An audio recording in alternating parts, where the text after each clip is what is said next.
Il y a de plus en plus d'études qui montrent que la récession qui est causée par la pandémie de COVID-19 creuse les inégalités, notamment entre les hommes et les femmes. Selon le Fonds monétaire international, l'impact est tel que cette crise pourrait anéantir une partie des gains qui ont été faits depuis 30 ans, notamment au chapitre de l'équité salariale. Le FMI note d'ailleurs que le phénomène est présent partout, aussi bien dans les pays riches que dans ceux en développement. On va essayer de mieux comprendre tout ça avec Maude Pugliese. Elle est professeure adjointe à l'Institut national de recherche scientifique. Merci d'être là, Madame Pugliese. Bonjour, merci à vous de l'invitation. J'aimerais que vous nous expliquiez comment on arrive à dire que les femmes sont touchées de manière disproportionnée par la crise actuelle. Bien, en fait, il y a différentes mesures pour faire état de l'emploi chez les hommes et chez les femmes. Une mesure qui est utilisée beaucoup dans l'enquête de Statistique Canada, l'enquête sur la population active de Statistique Canada. Donc, le taux d'emploi, ça représente la proportion des adultes ou enfin des gens de 15 ans et plus qui sont en emploi. Et donc, si on regarde ce taux-là et si on regarde le changement, par exemple, au mois de juin par rapport à ce qui était observé en février avant la pandémie, chez les hommes, on est à 92 % de ce qui était observé avant la pandémie. Chez donc, les femmes, on a rattrapé le retard, si vous voulez. Bien, en partie, pas complètement. Donc, 92 % de rattrapement, si on veut. Et chez les femmes, c'est seulement 89 %. Donc, on voit que les gains ont été moins... les pertes avaient été plus importantes, les gains sont moins au rendez-vous également. Est-ce qu'on explique ça, Madame Pugliese, par le type d'emploi qu'occupent les femmes comparativement aux hommes, entre autres? Oui, c'est vraiment, c'est certain que ça fait partie de l'explication. Les emplois qui ont été très, très touchés par la pandémie sont des emplois qui sont à prédominance féminine dans plusieurs des cas. Donc, on pense au secteur, par exemple, du commerce de détail, à tout ce qui est l'hospitalité également. C'est des emplois où il y a beaucoup de contacts sociaux et qui ont vécu des pertes massives d'emplois. Et ce sont des secteurs, on doit le rappeler, pour qui la reprise va être peut-être plus lente que d'autres. Et ça, c'est une réalité, là, le fait que les femmes soient plus touchées, qu'on observe chez nous, évidemment, mais qu'on observe aussi un petit peu partout. Est-ce qu'il y a dans d'autres pays du monde où l'impact est encore plus marqué? Oui, je pense qu'entre autres, c'est certain que les pays où les ressources économiques sont moins abondantes, les impacts sont plus marqués dans le sens où les pertes d'emploi font plus mal, peuvent donner lieu à des phénomènes vraiment de pauvreté.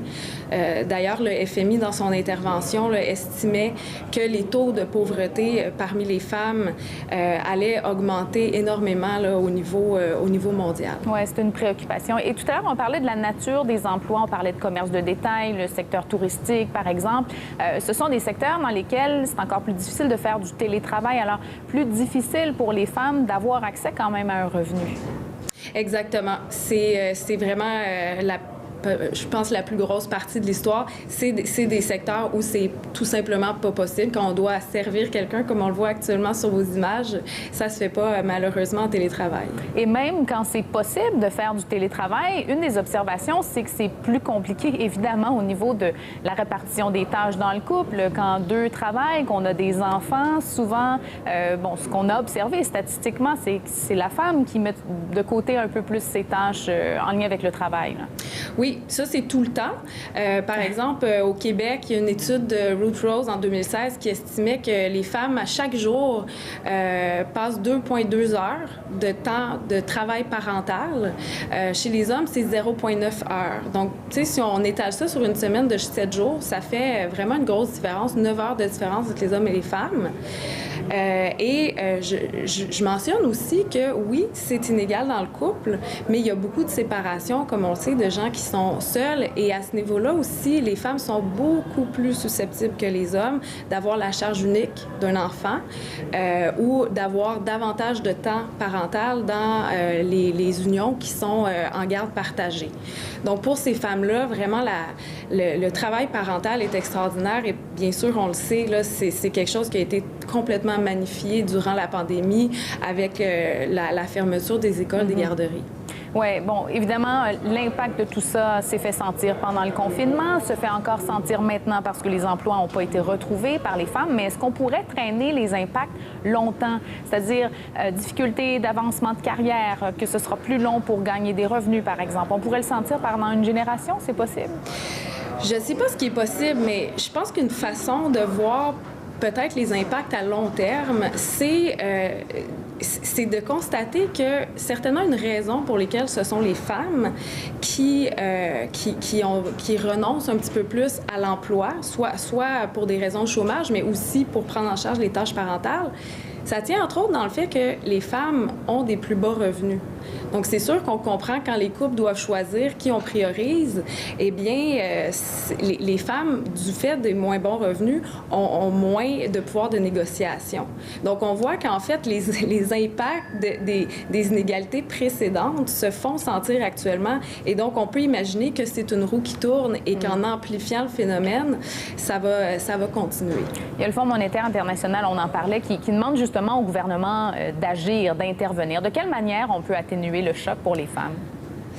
Bien, c'est certain qu'on voit que les services de garde, notamment les écoles, c'est extrêmement important pour permettre aux femmes de pouvoir travailler.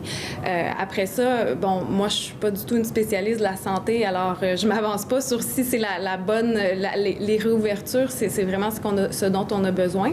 Mais sinon, c'est certain qu'on peut imaginer des programmes de soutien, peut-être particulièrement pour les familles avec enfants qui peuvent venir compenser certaines des pertes de revenus. Madame Pugliese, merci beaucoup d'avoir été là. Merci à vous.